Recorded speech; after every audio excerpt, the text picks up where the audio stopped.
Good morning class.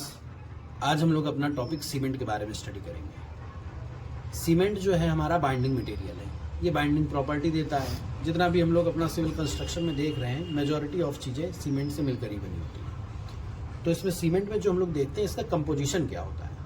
Composition means that इसमें क्या क्या मिलाया हुआ है जिससे कि हम लोग सीमेंट को पा सकें।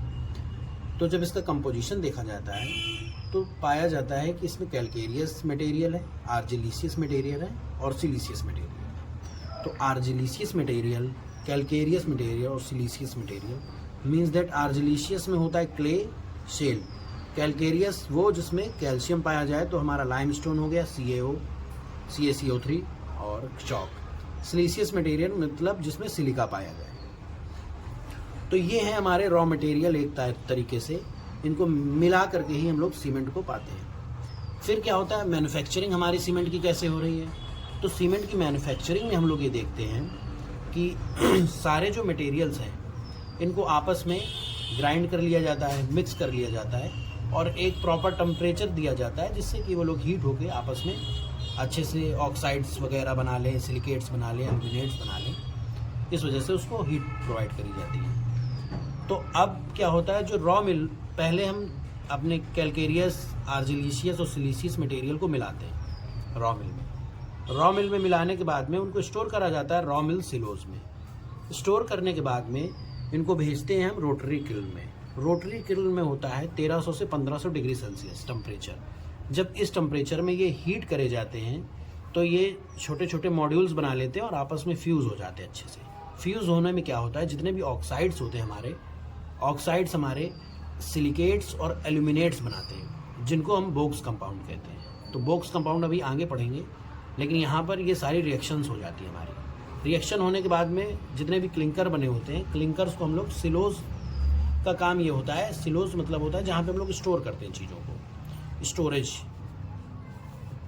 तो क्लिंकर सिलोज में क्लिंकर्स जितने भी बन गए होते हैं उनको हम लोग स्टोर कर लेते हैं। क्लिंकर सिलोज में स्टोर करने पे हम लोग इससे 2 से 2.5% जिप्सम मिलाते हैं।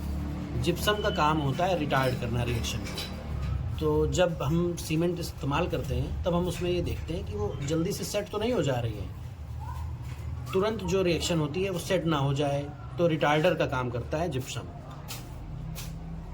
रिटार्डर का। तो 2 से 2.5% हम लोग जिप्सम को भी यहाँ पर मिलाते हैं। इसके बाद में सीमेंट मिल में, सिलोज में फिल करके बैग में और डिस्पैच कर दिया जाता है। ये हो गया हमारा मैन्युफैक्चरिंग ऑफ सीमेंट का प्रोसेस। अब जो हमने पढ़ा कि रोटरी किल्न में होता क्या है, तो रोटरी किल्न में बोक्स कंपाउंड बनते हैं। बोक्स कंपाउंड क्या, बोक्स कंपाउंड जो हमने पहले बताए कि ऑक्साइड्स होते हैं जितने भी यहाँ पे, वो सिलिकेट्स और एल्यूमिनेट्स बना देते हैं। तो जो हमने बोक्स कंपाउंड के बारे में कहा, तो 4 तरीके के बोक्स कंपाउंड होते हैं। उसमें पहला होता है एलाइट, दूसरा बिलाइट, तीसरा सेलाइट और चौथा फेराइट। तो सीमेंट में जब हम देखते हैं तो ये अलग अलग कंपोजिशंस में पाए जाते हैं। एलाइट का परसेंटेज होता है 40% सबसे ज़्यादा, बेलाइट का 32%, उससे कम, सेलाइट का 10 और फेराइट का 8%। अब सीमेंट हमारा सबसे ज़्यादा क्या देता है, स्ट्रेंथ के लिए हम उसे यूज़ कर रहे हैं। अब देखते हैं जब 40% है, 32% है, 10%, 8%, तो जिसका ज़्यादा परसेंटेज है इसका मतलब है कि वही तो चीज़ ज़्यादा होगी जो स्ट्रेंथ प्रोवाइड कर रही होगी। तो इसमें एक एलाइट देगा इनिशियल सेटिंग, मतलब इनिशियल स्ट्रेंथ हमारी कि 28 दिन से पहले 7 दिन तक जो भी स्ट्रेंथ आ रही है इनिशियल फेज में, वो हमारा दे देगा एलाइट। ये 40% है, क्योंकि हमें स्ट्रेंथ जो चाहिए वो जल्दी चाहिए ना भाई। हम सीमेंट यूज़ कर रहे हैं तो हम चाहते हैं कि जल्दी से जल्दी हमारी स्ट्रेंथ प्रोवाइड करा दे। तो 28 दिन से पहले पहले जितनी भी स्ट्रेंथ है हमारी, वो हमारी एलाइट दे देगा। फिर 1 साल तक देखेंगे, धीरे धीरे जो स्ट्रेंथ दे देगा वो बेलाइट दे देगा। तो सीमेंट में तो देखिए 70% के अप्रॉक्सीमेट तो यही दोनों हो गए, और दोनों में एस भी आ रहा है। एस क्या है, इसको कहते हैं ट्राई कैल्शियम सिलिकेट, इसको कहते हैं डाई कैल्शियम सिलिकेट। तो जितने भी सिलिकेट्स हैं, silicates, S for silicates, S for strength, ये स्ट्रेंथ देने का काम करते हैं। तो इनिशियल स्ट्रेंथ देगा कौन, एलाइट, और फाइनल स्ट्रेंथ देगा कौन, बेलाइट। इसके बाद में अब स्ट्रेंथ तो हमारी आ गई। इसमें देखिए ये है ट्राई कैल्शियम एल्यूमिनेट और ये है टेट्रा कैल्शियम एल्यूमिने फेरेट। अब ट्राई कैल्शियम एल्यूमिनेट जो है ये एल्यूमिना है। एल्यूमिना का जो हमारा काम है वो हमेशा से इसका काम है फ्लैश सेटिंग करने का, फ्लैश सेटिंग या फिर अर्ली सेटिंग का। तो जो स्टार्टिंग में जब हम सीमेंट मिलाते हैं तो देखते हैं जो सेट हो गई सीमेंट जल्दी से, वो काम करता है हमारा सेलाइट का। अब होता क्या है, जब भी सीमेंट हमारी सेट होगी तो हीट इससे निकलती है, एक्सोथर्मिक रिएक्शन है, इससे हीट जो है। तो जब ट्राई कैल्शियम एल्यूमिनेट की बात करेंगे तो इसमें हीट का निकलना होगा ज़्यादा। तो हीट जब ज़्यादा निकल रही होगी इससे तो ये देखा जाएगा कि क्रैक्स आ सकते हैं। अब क्रैक्स आएंगे तो वो तो हम चाहते नहीं अपने स्ट्रक्चर में कि क्रैक्स आएँ। उस तरीके से अगर इसको देखा जाएगा, जब क्वेश्चंस कई बार अपने एग्जाम में हम लोग देखते हैं जेईई के एग्जाम्स में, तो हमेशा इस तरीके से पूछा जाता है कि मोस्ट हार्मफुल इंग्रेडिएंट इन सीमेंट। तो मोस्ट हार्मफुल क्या है? C3S तो ये स्ट्रेंथ दे रहा है इनिशियल, C2S फाइनल स्ट्रेंथ दे रहा है, C3A ये क्या कर रहा है? फ्लैश सेट कर रहा है। फ्लैश सेट करेगा तो हीट बहुत रिलीज करेगा, हीट ज़्यादा निकालेगा, तो हम ये चाहेंगे कि ये कम से कम। तो मोस्ट हार्मफुल इंग्रेडिएंट्स पूछा जाएगा तब C3A आ जाएगा हमारा। अब लास्ट जो हमारा बचा वो है फेराइट C4AF।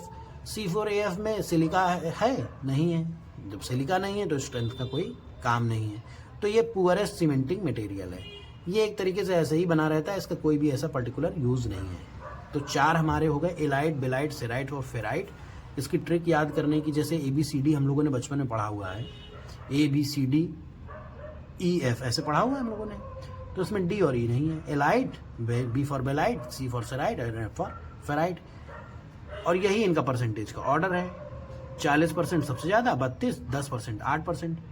अगर हम उस तरीके से बात करेंगे स्ट्रेंथ में तो ये दे देगा हमारा C3S है तो इनिशियल स्ट्रेंथ, C2S है तो फाइनल स्ट्रेंथ, C3A है तो फ्लैश सेट, C4AS पर पूरे सीमेंटिंग प्रॉपर्टी देता है।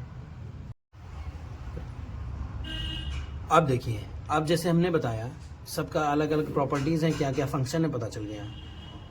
अब हमें कोई भी सीमेंट अगर हमें यूज़ करना है तो कहाँ पर कौन सा सीमेंट ऐसा होगा जिसमें एलाइट का परसेंटेज ज़्यादा होना चाहिए, कौन सा सीमेंट ऐसा होगा जिसमें बेलाइट का परसेंटेज ज़्यादा होना चाहिए।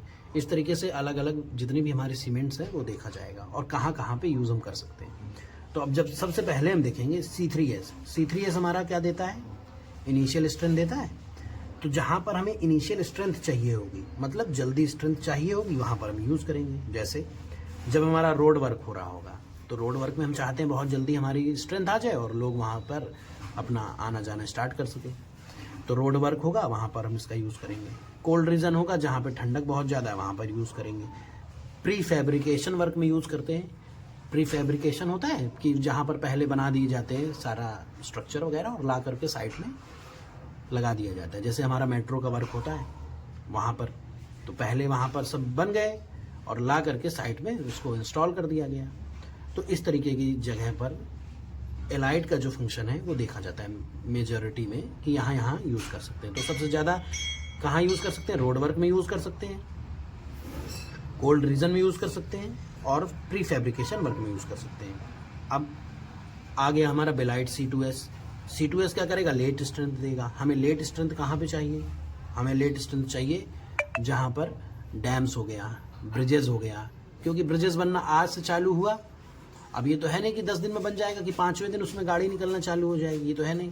सालों साल का उसमें काम है, सालों साल बाद आएगा। तो हम चाहते ही नहीं है कि जल्दी स्ट्रेंथ आए। अच्छा, उसका रीज़न क्या है? जितना जल्दी हम स्ट्रेंथ लाएंगे उतना ज़्यादा हीट जो है लिबरेट होगी, जितना हीट निकलेगी उतना क्रैक्स आने के चांसेस हैं। तो हम चाहेंगे कि ठीक है, धीरे धीरे जहाँ हमें स्ट्रेंथ की ज़रूरत है, जैसे डैम्स हो गया, ब्रिजेस हो गया, तो यहाँ पर बेलाइट का यूज़ रहता है कि कहाँ पर परसेंटेज हमें बढ़ाना होगा। जैसे मास कंक्रीटिंग है, बहुत ज़्यादा हम सीमेंट का यूटिलाइजेशन वहाँ पे हो रहा है, मास कंक्रीटिंग होगा, वहाँ पे हम देखेंगे C2S का यूज़ ज़्यादा रहता है।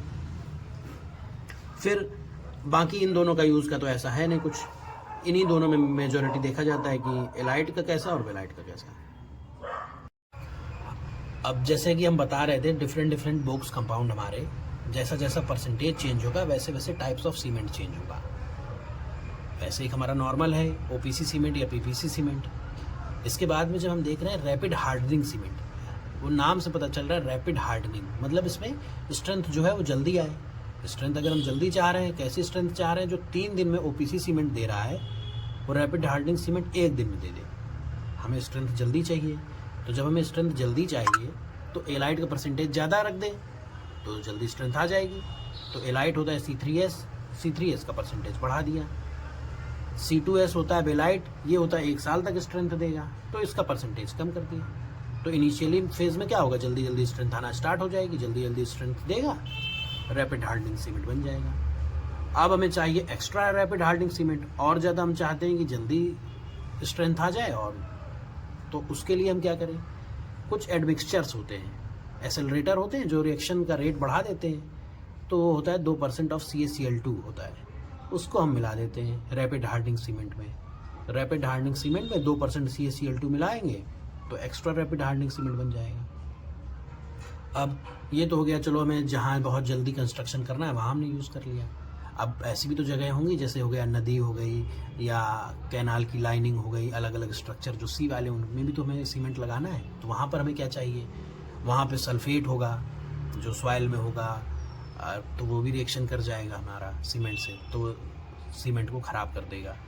तो वहाँ पे हमें चाहिए सल्फेट रेजिस्टिंग सीमेंट। अब हमें सल्फेट रेजिस्टिंग सीमेंट चाहिए, तो जितना भी सल्फेट से रिएक्शन करता है ये हमारा करता है अलुमिना। तो हम कोशिश करेंगे, हमने स्टार्टिंग में बताया था कि अलुमिना जो है, जब हम कह रहे थे सेलाइट की बात कर रहे थे C3A, तो हम कह रहे थे कि C3A जो है इसको हम देखते हैं कि ये सबसे कम हो, यही तो हम चाहते थे, क्योंकि फ्लैश सेटिंग भी दे रहा है और फ्लैश सेटिंग के साथ में अलुमिना जहाँ जहाँ मिल जाएगा वो सल्फेट से रिएक्शन करेगा। तो अब हम क्या करेंगे, C3A का परसेंटेज जो है हमारा 5% से कम हो जाएगा, C2S और C3S का परसेंटेज 40% हो जाएगा, तो सल्फेट रेजिस्टिंग सीमेंट बन जाएगा। अब C3A कम कर रहे हैं तो ये जल्दी तो फ्लैश सेटिंग तो देना नहीं है इसको, सी वाटर में कर लो, सीवेज में कर लो, कैनाल लाइनिंग में कर लो, सल्फेट से रेजिस्टेंस दे देगा। अब हमें चाहिए सुपर सल्फेटेड पोर्टलैंड सीमेंट। तो सुपर सल्फेटेड चाहिए तो सल्फेट रेजिस्टिंग में कुछ ऐसा और इंग्रेडिएंट्स मिलाएं, या फिर C3A का परसेंटेज और कम कर दें। तो इसमें है 5%, इसमें कर लो 3.5%, केमिकल अटैक से बचाएगा, सी वाटर में यूज होगा। इसके बाद में आया हाई अलुमिना सीमेंट। नाम में है अलुमिना, हाई अलुमिना, लेकिन इसमें C3A बिल्कुल नहीं होगा, C3A एब्सेंट। हाई अलुमिना सीमेंट में अलुमिना नहीं होगा। अलुमिना नहीं होगा, जब अलुमिना नहीं होगा तो ये बाकी इंग्रेडिएंट से जल्दी रिएक्शन नहीं करेगा। रिएक्शन नहीं करेगा तो क्या रहेगा, हमेशा सेफ रहेगा। तो ये हर तरीके का रेजिस्टेंस प्रोवाइड करेगा। जैसे अगर हर तरीके के कहेंगे तो ये टेम्परेचर से रेजिस्टेंस देगा, केमिकल से रेजिस्टेंस देगा, एसिड से रेजिस्टेंस देगा, सल्फेट से रेजिस्टेंस देगा। तो इस सारे तरीके का रेजिस्टेंस प्रोवाइड कर देगा। और इसमें जो है, तो इसमें C3A का परसेंटेज 0 हो जाएगा। बेस्ट फॉर रिफ्लेक्टिव कंक्रीट, जहाँ पर जैसे हम लोग ब्लास्ट, ये हमारा जो ब्रिक्स हम लोग बना रहे होते हैं, फर्नेसेस होते हैं, या फिर जहाँ पे टेम्परेचर का बहुत ज़्यादा काम है, वहाँ पर हाई अलुमिना सीमेंट का यूज़ करता है। ये टेम्परेचर को रेजिस्ट करता है। अब हाई अलुमिना सीमेंट का, अब इसमें अलुमिना तो है नहीं। अब हमने वहाँ पे आपको बताया सेलाइट होगा, वो फ्लैश सेट देगा, फ्लैश सेट देगा, बहुत जल्दी सीमेंट सेट हो जाएगा। अब इसमें अलुमिना है नहीं तो सेटिंग होगी इसकी देर से। तो बाकी जितने भी सीमेंट्स होते हैं वो हमारे 30 मिनट में इनिशियल सेटिंग टाइम दे रहे होते हैं, लेकिन जब इसमें एल्यूमिना है नहीं, जल्दी सेट वाला कोई काम ही नहीं होगा, तो 3.5 से 4 घंटे में इनिशियल सेटिंग देगा, फाइनल सेटिंग दे देगा 5 से 5.5 घंटे में। तो ये बहुत इंपॉर्टेंट है, बहुत पेपर्स में पूछा जाता है। इसके बाद अब हमें बनाना है low heat cement. Low heat cement बनाना है तो हम क्या करें, इनिशियल फेज में जो स्ट्रेंथ जो दे रहा है कंपाउंड उसको कम कर दें। तो अगर इनिशियल फेज में स्ट्रेंथ कम करेगा तो अपने आप हीट कम लिबरेट करेगा। तो C3S को कम करा दो, ठीक है। C2S जो साल भर की स्ट्रेंथ दे रहा है इसको बढ़ा लो, तो धीरे धीरे स्ट्रेंथ देगा, धीरे धीरे हीट भी निकालेगा। C3A जो होता है हमारा, ये सबसे ज़्यादा हीट रिलीज कर देता है इनिशियल फेज में, इसको भी कम कर लो। C3S कम कर लो, C3A कम कर लो, C2S बढ़ा लो, लो हीट सीमेंट बन जाएगा। कहाँ यूज़ करेंगे, मास कंक्रीटिंग में करेंगे। कहाँ करेंगे, ब्रिज बनाने में कर सकते हैं। कहाँ करेंगे,